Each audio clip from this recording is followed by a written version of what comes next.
I like the smart guard a lot. The who? I like the rodent, the big voodoo rat. For everyone who can't see Andrew, he's a dead ringer for the voodoo rodent. It's a startling resemblance. I was scared when I first met Andrew. I actually hit him with a stick repeatedly. And I will again right now. Ow.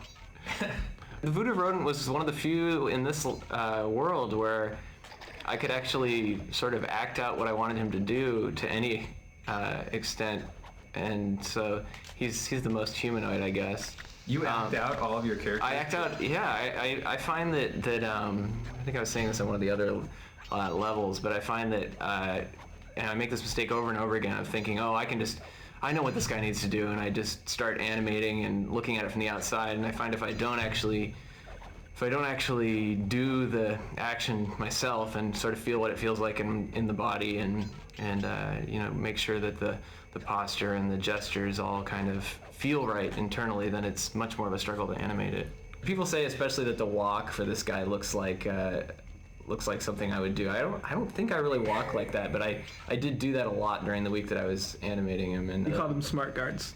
Yeah, the smart guards are that's kind of our internal sort of word for any of the guards that are the flashlight bearing guards that you really want to stay away from, and if they catch you, it's pretty much doomsday. So they're kind of an element of gameplay to really emphasize stealth and convince you that it's not okay just to randomly run through the world bashing things. They're actually called smart because you can't evade them, or at least not easily without taking damage. So that every time you dealt with them, you had to be sneaky. I think some of the repeatedly used pieces were really effective in this, like the way the huts, you have this sense that you're in this big village, and it's a few sort of simple pieces, repeated and decorated with some smaller sort of elements around them, and I don't know, when you're down in and amongst them, it feels like it feels like a rich environment. It feels like you're in this little village of stone teepees.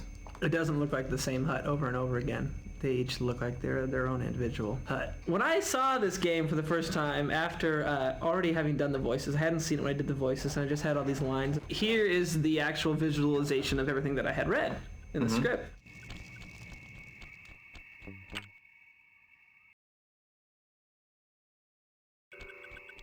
One of the things that's sort of interesting about this level, it's the first one that actually has a big shot to open the level.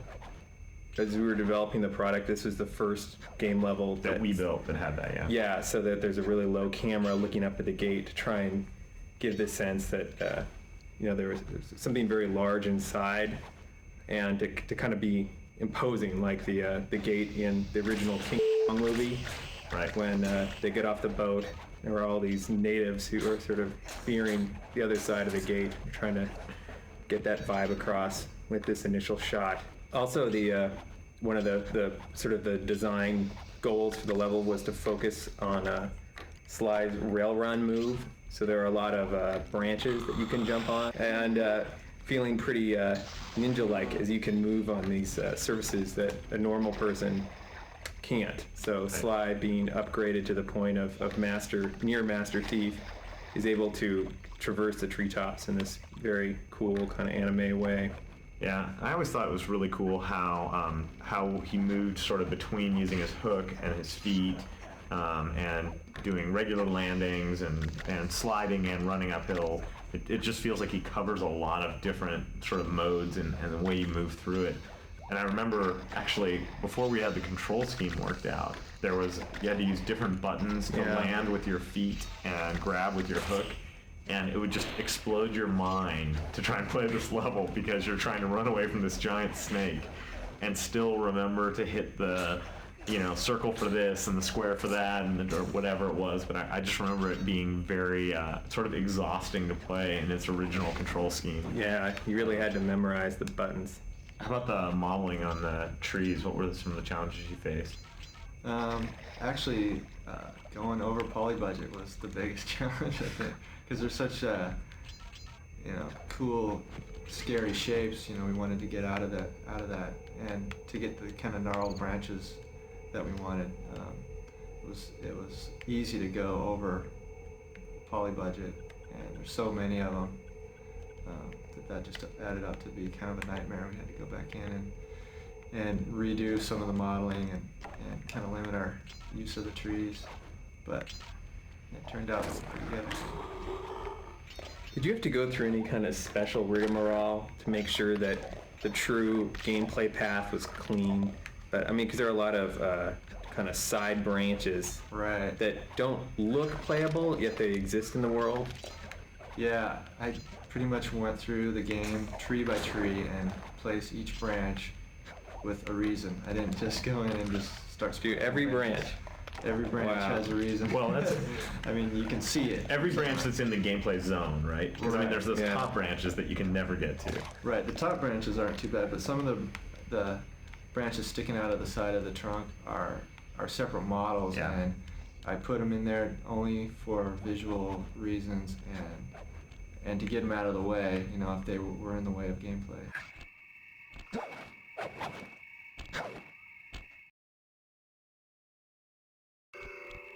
Gomerville's inspired it's the first, when we were modeling, it was the first one for Voodoo, so it was really supposed to decide the style of architecture and land.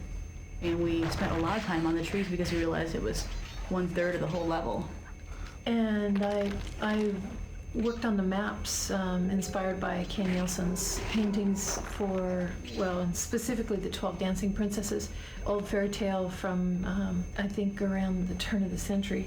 Kay Nielsen was also the person that inspired the scene in Fantasia with the real droopy trees, and it's got a real cathedral-like scene as the people are all moving through the trees with the candles.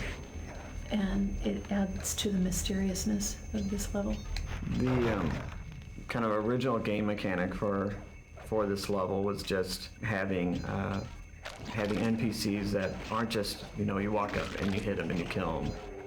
They're NPCs that are getting generated from something. You have to fight them down to get to their source and then take out their source. So that's where it started. And luckily, since we're in Voodoo, having them be ghosts makes a lot more sense than a lot of other NPCs. So once Andrew got in and did the modeling and animation of Travis's design for that round ghost, it really took off, because just having the fingers going while he's kind of chasing after you. I love the ghosts in this level. Yeah.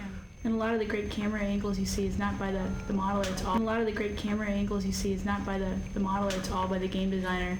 And so it's really great to have, we really put a focus on getting great cameras from the get-go, and then I'll go in and compose, but it's really nice, we really lock them off and let me work with what the camera is, so we don't change any gameplay, and we just enhance the experience more by just sculpting. Also, I think in the inspiration of a lot of the art style, I think Dev and Travis gathered a lot of research from all kinds of tribal original peoples' architecture and props, and the lanterns and the gourds and the ropes and the bones, and it's pretty much all organic, based on what you would have if you were living without a mill to mill your lumber with.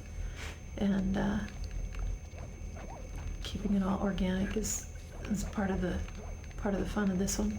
Yeah, we decided to make, instead of making the moss a buddy or having it be just a bitmap, we decided to model in and just make it puffy, which made it very toony.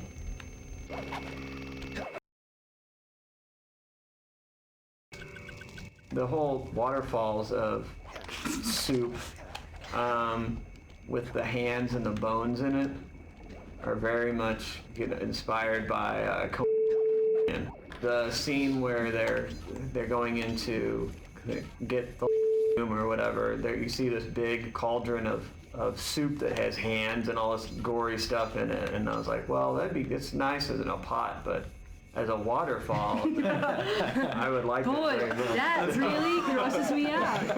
It made me happy. Yeah, actually, yeah, we all like. I just thought that was your thing. I didn't realize The that was grosser an it is, the inspiration. happier Yes. Karen you are, the grosser it is. Yes. More chunks and bits and nibbins, The more- ribbons and gristle, The juicier it is. the better. Yeah, originally we were experimenting with how to, like, my God, the very first one had, like, the floor and the ceiling were two separate objects, and the walls were skinned between them. So when the floor, like, you would jump on the floor and the floor would move around and the whole walls would stretch and distort. But Like being on a tongue.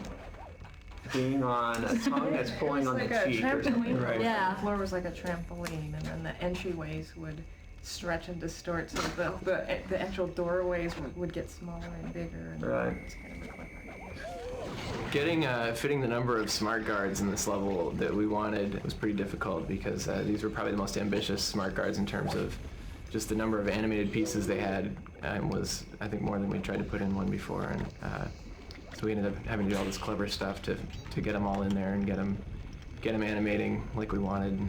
Really, there's the difference between like the initial like texture pass in a level and when Karen has time to go in and put all these like light cobwebs and all this really nice Atmospheric sort of stuff. atmospheric like texture buddies and just texture like, kind of accessories in the world. It really makes a ton of difference. And this world really feels like it got a decent pass at that. Yeah. I think we really wanted this level, even the NPCs. We wanted to kind of make it a little bit more scary, and push that angle a little bit more. It's still stylized and has this animated feel, but we wanted it to be, the glowing eyes. I think Hokyo did a great job of kind of integrating all the NPCs by giving them all the same sort of glowing eyes. Yeah. And Real consistency. exactly.